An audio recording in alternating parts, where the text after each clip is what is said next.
नमस्कार दोस्तों, एक सिनेरियो इमेजिन कीजिए कि आप कोई बैंक अकाउंट नहीं खुलवा सकते और अगर आपका कोई एग्जिस्टिंग बैंक अकाउंट है तो उसमें आप 50,000 रुपए से ज्यादा की कोई ट्रांजैक्शन नहीं कर सकते और अगर आप बैंक में किसी फिक्स डिपॉजिट पर इंटरेस्ट अर्न कर रहे हो तो उस पर आपको 20% टैक्स देना ही पड़ेगा, चाहे आपकी इनकम टैक्सेबल हो या ना हो। आप किसी म्यूचुअल फंड में इन्वेस्ट नहीं कर सकते, किसी स्टॉक में इन्वेस्टमेंट नहीं कर सकते और अगर आपने इनमें कोई इन्वेस्टमेंट कर रखी है तो आपकी वो सारी इन्वेस्टमेंट्स फ्रीज हो जाएंगी। आप कोई सब्सिडीज क्लेम नहीं कर सकते। ये सारी प्रॉब्लम्स आपको फेस करनी पड़ सकती हैं अगर आपका पैन आपके आधार से लिंक नहीं होगा। आज के वीडियो में हम लोग समझेंगे कि गवर्नमेंट आपके पैन को आपके आधार से लिंक क्यों करवाना चाहती है और इसको लिंक करने के लिए आपको कितना पैसा पे करना पड़ेगा। क्या सबको अपना आधार अपने पैन से लिंक करना अनिवार्य है या फिर कुछ लोग ऐसे भी हैं जिनके लिए ये करना जरूरी नहीं है। इसके साथ साथ वो क्या बेसिक रिक्वायरमेंट्स है जिनके बगैर आप अपने आधार को पैन से लिंक नहीं कर सकते और क्या क्या कॉन्सिक्वेंसेस आपको फेस करने पड़ सकते हैं अगर आपने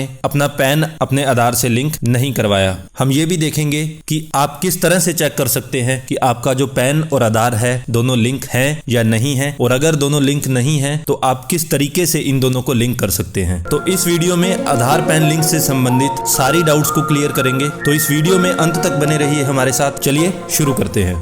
पैन और आधार को लिंक करने की अंतिम तारीख अब 31 मार्च को खत्म हो रही थी, जिसे बढ़ाकर 30 जून कर दिया गया है। फाइनेंशियल एक्सपर्ट कहते हैं कि जुर्माने की जगह कोई और तरीका निकालना चाहिए कि आधार और पैन लिंक क्यों करा, कारण क्या है इसका। बिना कारण के जब सरकार उठे, बंदर बांट लगी हुई है, जैसे गैंग्स ऑफ वसीपुर में दिखाया है, कोयला का चोरी, दादागिरी, गुंडागर्दी। सरकार का भी वही गुंडागर्दी है, हर वक्त लाइन पे इंसान को लगा के रखे। कभी कोई पूछ दे मोदी जी का आपका एजुकेशन कितना है तो नोटबंदी शुरू हो जाए, लाइन पे लग जाओ, भूल जाओ मोदी जी का एजुकेशन। और कभी कुछ पूछे कि माने महंगाई क्यों है, तेल का दाम बढ़े, गैस का दाम बढ़े, आप जाएंगे कहाँ पे। और अभी अदानी का रिसेंट जो मामला हुआ है, लोग अदानी घोटाला जो हुआ है उस पर तरह तरह के लोग प्रश्न उठा रहे हैं। तो मेरे ख्याल से यही लग रहा है कि इंसान को ये सब चक्कर में डालने के लिए आधार पैन लिंक कराई, 1000 रुपया दीजिए, उसे भूल जाइए। गवर्नमेंट ने आधार और पैन को लिंक करने के लिए एक डेडलाइन दे रखी थी जो थी 31 मार्च 2023। रिसेंटली गवर्नमेंट ने इस डेडलाइन को एक बार फिर से बढ़ा दिया है। अब आप अपना पैन और आधार 30 जून 2023 तक लिंक करवा सकते हैं अगर आपने ये इंपॉर्टेंट टास्क अभी तक पूरा नहीं किया है तो। इससे पहले CBDT यानी कि central board of direct taxes, जो कि मुख्य अथॉरिटी है इनकम टैक्स डिपार्टमेंट पर, उसने नोटिफिकेशन जारी किया था कि आपको अपना पैन और आधार 31 मार्च 2023 तक लिंक करना अनिवार्य है और अगर आप ये नहीं कर पाते हैं तो 1 अप्रैल 2023 से आपका पैन इनऑपरेटिव हो जाएगा। CBDT का इनऑपरेटिव शब्द से मतलब ये है कि ये मान लिया जाएगा कि आपको कभी कोई पैन कार्ड इशू हुआ ही नहीं है। यानी कि आपने अगर अपना पैन कार्ड कहीं पर आईडी के रूप में दे रखा है तो ये माना जाएगा कि आपने अपनी आईडी वहां पर दी ही नहीं है। अब गवर्नमेंट चाहती क्यों है कि आपका पैन और आधार लिंक हो जाए? सबसे पहली चीज ये है कि गवर्नमेंट अपना इनकम टैक्स डिपार्टमेंट का डाटा प्योरीफाई करना चाहती है। हुआ क्या कि मल्टीपल पैन कार्ड जो हैं वो इशू कर दिए गए पास्ट में एक ही आदमी को, या फिर दूसरा सिनेरियो ये भी हुआ कि एक ही पैन नंबर जो है वो इशू हो चुका है कई लोगों को।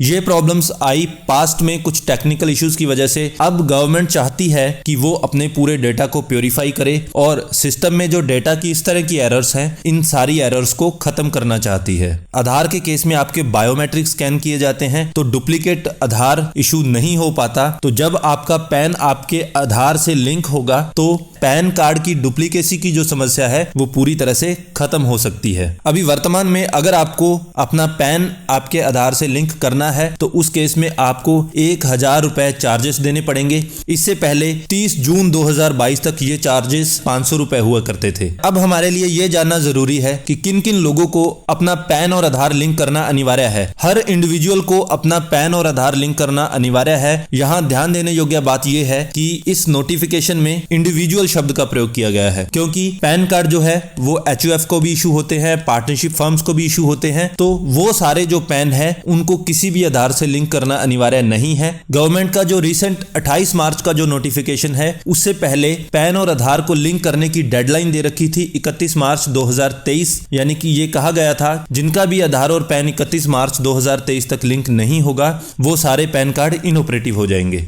अभी 28 मार्च को एक नोटिफिकेशन के जरिए ये डेडलाइन जो है वो 3 महीनों के लिए फिर से बढ़ा दी गई है। कुछ कैटेगरीज ऐसी भी हैं जिनको अपना आधार और पैन लिंक करना अनिवार्य नहीं है। इनमें से सबसे मुख्य है सुपर सीनियर सिटीजन्स, उनको अपना आधार और पैन लिंक करना अनिवार्य नहीं है। इसके अलावा नॉन रेजिडेंट्स और वो लोग जो इंडिया के सिटीजन्स नहीं हैं उनको पैन और आधार लिंक करना अनिवार्य नहीं है। कुछ स्टेट्स को भी इसमें छूट दी गई है जिसमें असम, जम्मू कश्मीर एंड मेघालय आते हैं। अगर आप इन स्टेट्स में रहते हैं तो आपको अपना पैन और आधार लिंक करना अनिवार्य नहीं है, क्योंकि इन स्टेट्स में आधार कार्ड लेना भी अनिवार्य नहीं है। अब अगर आपने अभी तक अपना पैन और आधार लिंक नहीं किया है तो आपको ये जानना जरूरी है कि आधार और पैन को लिंक करने के लिए बेसिक रिक्वायरमेंट्स क्या है। अगर ये बेसिक रिक्वायरमेंट्स फुलफिल नहीं होती तो आपका आधार और पैन लिंक नहीं हो पाएगा। तो पहली रिक्वायरमेंट है कि आपके जो नाम की स्पेलिंग है वो आपके पैन और आधार दोनों में सेम होनी चाहिए। दूसरी चीज, आपका जो डेट ऑफ बर्थ है वो दोनों आईडीज में सेम होना चाहिए। तीसरी चीज, जेंडर जो है वो भी दोनों में सेम होना चाहिए। इसके अलावा फादर नेम, मदर नेम, उनका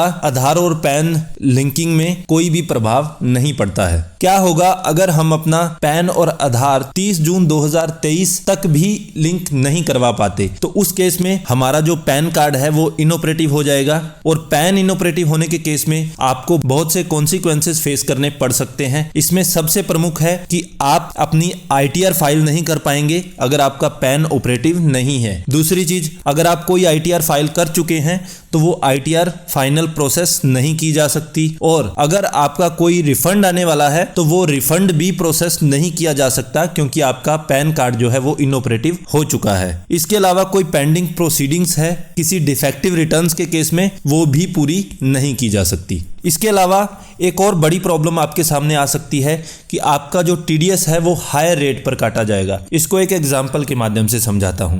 सपोज एक बैंक में आपने एक फिक्स डिपॉजिट करवा रखा है, वहां से आप कुछ इंटरेस्ट अर्न करते हैं। अब बैंकों के केस में क्या होता है कि जैसे ही आपका जो इंटरेस्ट है वो 40,000 या उससे ज्यादा चला जाता है तो उस केस में बैंक आपका TDS काटना शुरू कर देते हैं, और वो TDS आपके पैन कार्ड में डायरेक्टली जमा हो जाता है इनकम टैक्स डिपार्टमेंट में। और अगर हमारी इनकम टैक्सेबल नहीं होती तो उस केस में हम बैंक में फॉर्म 15G और H सबमिट करवाते हैं और बैंक हमारा TDS काटना बंद कर देता है। अब अगर आपका पैन ही इनऑपरेटिव हो जाएगा तो उस केस में बैंक आपका 20% TDS काटना शुरू कर देगा, और ये 20% काट कर सीधा रेमिट करना शुरू कर देगा इनकम टैक्स डिपार्टमेंट को। और आपका पैन पहले से ही इनऑपरेटिव हो चुका है तो ये सारा जो कटा हुआ TDS है ये किसी भी पैन कार्ड में जमा नहीं होगा, यानी कि फ्यूचर में अगर आप इसका रिफंड भी लेना चाहें तो आप नहीं ले सकते। मतलब अगर आपकी इनकम टैक्सेबल नहीं है फिर भी आपको 20% टैक्स जमा करवाना पड़ेगा अगर आपने अपना पैन कार्ड आधार से लिंक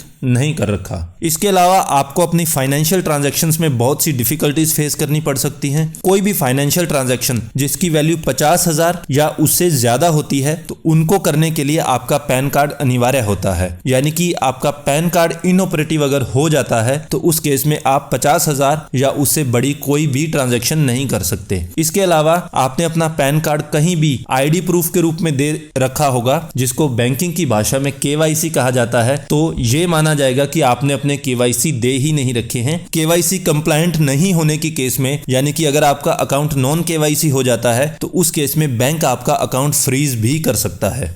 इसके साथ साथ सेबी ने एक रिसेंट नोटिफिकेशन में यह भी कहा अपने इन्वेस्टर्स को कि अगर आपका पैन और आधार दोनों लिंक नहीं है तो आपको बहुत सी रेस्ट्रिक्शंस फेस करनी पड़ सकती हैं सिक्योरिटीज और दूसरी ट्रांजैक्शंस में जो कि आप डीमैट अकाउंट में करते हैं, और ये रेस्ट्रिक्शंस तब तक लागू रहेंगी जब तक आप अपना पैन और आधार दोनों लिंक नहीं कर लेते हैं। अब मुख्य सवाल ये आता है कि हमें पता कैसे चलेगा कि हमारा पैन और आधार दोनों लिंक है या नहीं है। तो इसके लिए हम चलेंगे इनकम टैक्स डिपार्टमेंट की वेबसाइट पर। इस वेबसाइट का लिंक हमने नीचे डिस्क्रिप्शन में भी डाल दिया है, आप वहां पर क्लिक करके डायरेक्टली इस वेबसाइट पर जा सकते हैं। इस वेबसाइट पर जाने पर आपको कुछ इस इस तरह का इंटरफेस मिलेगा। इसके लेफ्ट साइड में आपको क्विक लिंक्स का एक कॉलम मिलेगा। इसमें आप सेकंड जो मेन्यू है लिंक आधार स्टेटस, इस पर क्लिक करेंगे। यहां से आप चेक कर सकते हैं कि आपका आधार और पैन दोनों लिंक हैं या नहीं है। तो इस पर क्लिक करते हैं। नेक्स्ट पेज पर आपसे पैन और आधार का नंबर पूछा जाएगा। आप अपने पैन का 10 डिजिट नंबर और अपने आधार का 12 डिजिट नंबर जैसे ही यहां पर एंटर करेंगे, उसके बाद ये जो लिंक है ये इनेबल हो जाएगा। तो यहां पर हमने दोनों एंटर कर दिए हैं, तो हमारा जो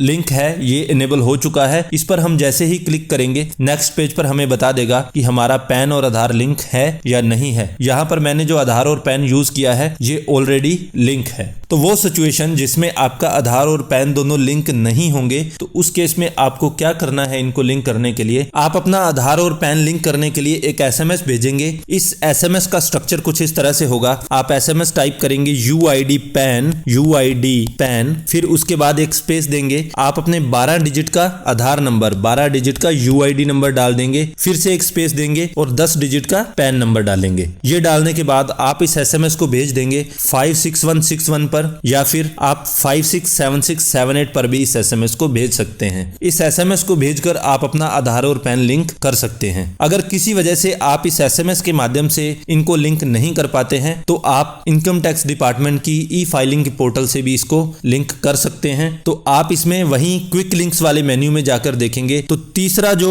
मेन्यू आएगा लिंक आधार, उस पर आप क्लिक करेंगे। उस पर क्लिक करने के बाद आपसे आपका आधार कार्ड और आपका पैन कार्ड नंबर पूछा जाएगा। ये डालने के बाद अगले पेज में आपसे फिर से अपना कंफर्म पैन कार्ड नंबर पूछा जाएगा और आपका मोबाइल नंबर पूछा जाएगा, और आपके मोबाइल नंबर पर OTP भेजकर आपका मोबाइल नंबर वेरीफाई किया जाएगा। अगले पेज पर आपको अपना असेसमेंट ईयर सेलेक्ट करना है। अभी आप अपना असेसमेंट ईयर सेलेक्ट करेंगे 2024 और 25, और असेसमेंट ईयर सेलेक्ट करने के साथ में आपको अपना मोड ऑफ पेमेंट सेलेक्ट करना है। आपको हमने पहले इस वीडियो में डिस्कस किया था कि आपको लिंक करने के लिए 1000 रुपए चार्जेस पे करने पड़ेंगे, तो वो पेमेंट आप यहां से सेलेक्ट करेंगे। आप इसका मोड सेलेक्ट करेंगे कि आप इसको किस तरह से पे करेंगे। इस पेमेंट को करने के बाद आपका जो पैन और आधार है दोनों लिंक हो जाएंगे। क्या आपके पैन और आधार लिंक हो चुके हैं? इसको देखने के लिए आप फिर से लिंक आधार स्टेटस पर क्लिक करेंगे और यहां से आप चेक कर सकते हैं कि आपका आधार और पैन लिंक हो चुके हैं